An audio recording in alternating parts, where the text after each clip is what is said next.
దైవభక్తికి దేశభక్తికి మన మనసులో చాలా గొప్ప స్థానం ఉంది. వాటిని ఒక చిన్నపాటి వినోదమైన సినిమాతో ముడిపెట్టి చూడకండి. హాయ్ అండి, నైట్ అఖండ 2 సినిమా చూశాను.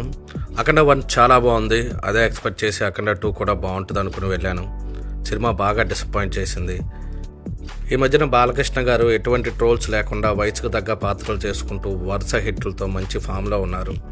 డైరెక్టర్ ఏది చెప్తే అది తూచా తప్పకుండా చేసుకుంటూ వెళ్ళిపోయే హీరో బాలకృష్ణ గారు. పర్సనల్గాను దైవభక్తి కూడా ఎక్కువ అవటం వల్ల బోయపాటి గారు చెప్పిన కథని ముందు వెనక ఆలోచించుకోకుండా ఓకే చేసేసినట్టున్నారు. సినిమా అసలు బాగాలేదండి, చాలా డిసప్పాయింట్ చేసింది. కాస్త డివోషనల్ సీన్స్, సనాతన ధర్మం, దేశభక్తి డైలాగ్స్ ఇవన్నీ బాగున్నప్పటికీ సినిమాని ఏం బతికించలేకపోయినాయి. సినిమా స్టార్టింగ్లో మురళీమోహన్ గారితో ఒక సీన్ ఉంటుంది. ఆయుధాలన్నీ నీకు సహకరిస్తాయి, దైవం నీకు తోడుగా ఉంటుందని ఈ ఒక్క మాట చెప్పించి సినిమాని బోయపాటి గారు ఇష్టం వచ్చినట్టు రాసేసుకున్నారు. సినిమా అంతా ఓవర్ ద టాప్ ఉంటుంది, అన్ని చోట్ల హై, అవసరం ఉన్నా అవసరం లేకపోయినా. బోయపాటి గారు చేసిన పనికి బోయవాని వేటికి గాయపడ్డ కోయిల్లాగా అయిపోయింది నా పరిస్థితి. ఒక కలెక్టర్ వచ్చి పిఎం ఆఫీస్లో తీసుకున్న నిర్ణయాన్ని రద్దు చేయమని కోరటం, పిఎం ఆఫీస్ నుంచి బాలకృష్ణ గారికి ఫోను చిన్న పని కోసం. సినిమా మొత్తం ఆయన పిఎం లాగా ఉండరు, ఏదో జెడ్పీటీసీ చైర్మన్ లాగా ట్రీట్ చేస్తారు.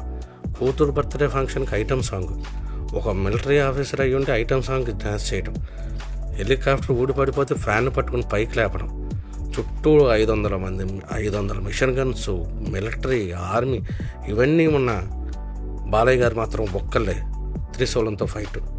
ఎవరు బాలయ్య గారిని టచ్ కూడా చేయలేరు. యుద్ధ ట్యాంకర్ని కాల్తో ఆన్ చేశారు. దేశం మొత్తం ఆయనే. మిలిటరీ, మన ఇండియన్ మిలిటరీ ఆర్మీ కూడా ఎక్కడా పనిచేయదు. మొత్తం బాలయ్య గారు 1 మ్యాన్ షో. మనిషిని తలకిందులుగా పెట్టి దిష్టి తీయడం అసలు ఒకటేంటండి, ఇలా చెప్పుకుంటూ పోతే ఎన్నో. బోయపాటి గారు తెగించేశారు, అంతే. తెగించి ఆయన ఇష్టం వచ్చినట్టు రాసేశారు. ఎవరికి కోపం రాకుండా, పొరపాటున ఎవరో తిట్టకుండా దైవభక్తి దేశభక్తిని అడ్డం పెట్టుకుని సినిమాని నెట్టుకొచ్చేశారు. ఒక్క బాలయ్య గారు తప్ప మిగతా క్యారెక్టర్స్ ఏమీ అంతగా చెప్పుకోదగ్గ స్కోప్ లేవు. తమన బ్యాక్గ్రౌండ్ మ్యూజిక్ బాగున్నప్పటికీ సీన్స్లో అంత దమ్ము లేకపోయేసరికి అది కూడా తేలిపోయింది. ఓవరాల్గా సినిమా అయితే నన్ను డిసప్పాయింట్ చేసింది. ఏదో కాస్త డివోషనల్గా భక్తి మూడ్లో వెళ్తే మేబీ నచ్చొచ్చేమో.